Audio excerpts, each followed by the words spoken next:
সামৰণি অনুষ্ঠান আমাৰ বহুত ভাল লাগিছে যিহেতু আমাৰ লোক সংস্কৃতি হৈছে মেইন আমাৰ অসমৰ সংস্কৃতি গতিকে এই লোক সংস্কৃতিসমূহ যদি আমি এনেকুৱা অনুষ্ঠানৰ দ্বাৰা আমি প্ৰচাৰ আৰু প্ৰয়াস নকৰোঁ তেতিয়াহ'লে লোক সংস্কৃতি হয়তো আমাৰ মাজৰ পৰা হেৰাই যাব সেয়েহে আমি বহুত আনন্দিত হৈছোঁ যাতে আমাৰ নতুন প্ৰজন্মৰ মাজত আমাৰ লোক সংস্কৃতিসমূহ এনেধৰণে আমি প্ৰচাৰ আৰু প্ৰয়াস কৰিব পাৰোঁ তাৰ কাৰণে আমাৰ পদ্মপ্ৰিয়া মহিলা সাংস্কৃতিক গোষ্ঠীয়ে যথেষ্ট আমাৰ আশাবাদী আৰু বহুত এই ক্ষেত্ৰত আমাৰ উদ্দেশ্য যে অসমৰ যিখিনি লোক সংস্কৃতি সেই লোক সংস্কৃতিসমূহ আমি পদ্মপ্ৰিয়া মহিলা সাংস্কৃতিৰ জৰিয়তে আমি এনেকুৱা শিল্পীসকলক লৈ আমি যাতে তেখেতসকলক আমি বিশ্ব দৰবাৰত আমাৰ সংস্কৃতিসমূহ প্ৰচাৰ আৰু প্ৰয়াস কৰিব পাৰোঁ তাৰ কাৰণে আমাৰ পদ্মপ্ৰিয়া সাংস্কৃতিক গোষ্ঠীৰ মূল উদ্দেশ্য আৰু এই উদ্দেশ্যৰ কাৰণে আমি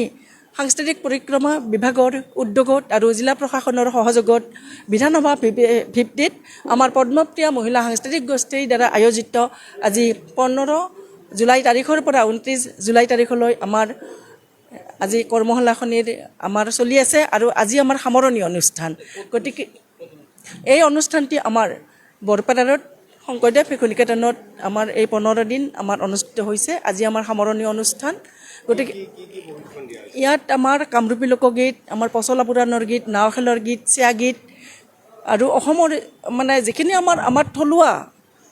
সংগীত সেই আমাৰ লোকসংগীতখিনিক আমাৰ ইয়াত প্ৰশিক্ষণ দিয়া হৈছে